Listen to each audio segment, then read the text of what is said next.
Thank you and welcome back to the second segment of the show this morning. We're talking to Pastor Walker and Bishop Miller in reference to women involved in the ministry. And Pastor Walker, let's start off this segment by having you to give us some information in reference to the topic itself, okay. Women involved in ministry, and then we'll allow Bishop Miller to talk about his book and some of the things and reflect in a real sense upon females involved in the ministry.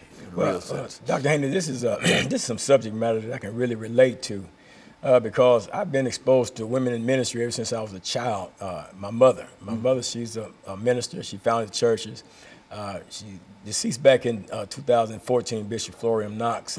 But she founded church. The church still stands in existence right now. My brother pastors at Universal Christian Holiness Church.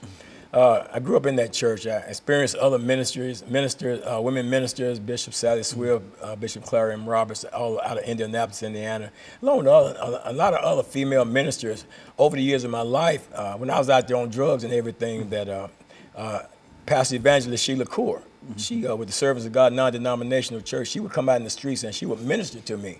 And that's when my mother planted the seed. She came along and she watered it. And it was during that period of time back in 1986 that God called me out of active drug addiction into the gospel ministry. And it was through the workings of these godly women and stuff that reached out to me and stuff like that and planted. As a matter of fact, in 1990 or 1992, I can't remember exactly now. But I was ordained. I was ordained in Indianapolis, Indiana, up under the pastorate of Bishop Clara M. Roberts up in Indianapolis. So I've had quite a bit of experience with women in ministry, and to be here with Dr. AMiller13 Sr. to talk about this, preach my sister, preach the biblical defense of women in the gospel ministry. I mean, and hear what I'm saying.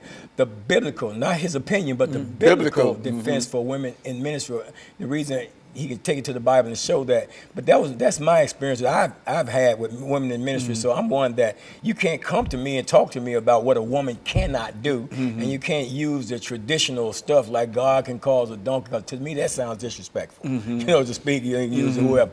But you know, the thing is this, and I commend Bishop Miller for him taking on the challenge to explore this subject, study this subject matter out, and then to present it to us in a book form in a way that we can all understand it. So I just yield to him. Okay, very, very good.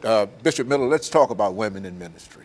Yeah, you know, for most part, pastors and preachers, they use a text out of 1 Corinthians chapter 14, and they use 1 Timothy chapter 2 to say that women were not called because Paul was addressing an issue, and he was saying that women are supposed to remain silent in the church. And then he said, I suffer a woman not to teach or usurp authority over a man. Okay, but at the same time, then First Corinthians chapter 11 says, a woman, if a man prays and prophesies with his head covered, he dishonor his head. Then it uses the same terminology that if a woman prays and prophesies with her head uncovered, she dishonor her head. So why would he use, if he didn't want women to preach, why would he use that same illustration? And so I think what was going on, as I share in the Bible, is that there was an issue that was going on in the book of Corinthians and in the congregation that he addressed in the book of Timothy, where he addressed that, because he really didn't mean for women not to preach, because there's too much in the Bible. There's too much illustration that shows, even from the Old Testament. If you would look at 2 Kings and 2 Chronicle, where there was a woman, a prophetess by the name of Huldah, H-U-L-D-A-H, where King Josiah were renovating the temple. And King Josiah, no one could interpret the writings. They ran across the book of the law, and no one could interpret that. And so King Josiah had enough wisdom and say, there's a woman, prophetess by the name of Huldah. Take it to her.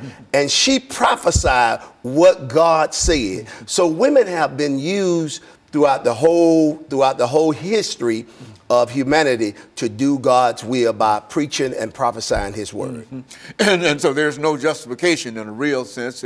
Even the Bible indicates that women ought to be able to participate and to preach the gospel. Is that what? Yes, sir. I tell you what, you take Luke chapter 2, when they were preparing Jesus for, present Jesus, where he was had to go in for the circumcision. There was a woman in the temple by the name of Anna. And this woman, Anna, the Bible said that she would preach pretty much to anybody who would listen about Jesus Christ. And so here, this woman, Anna, she served in the temple.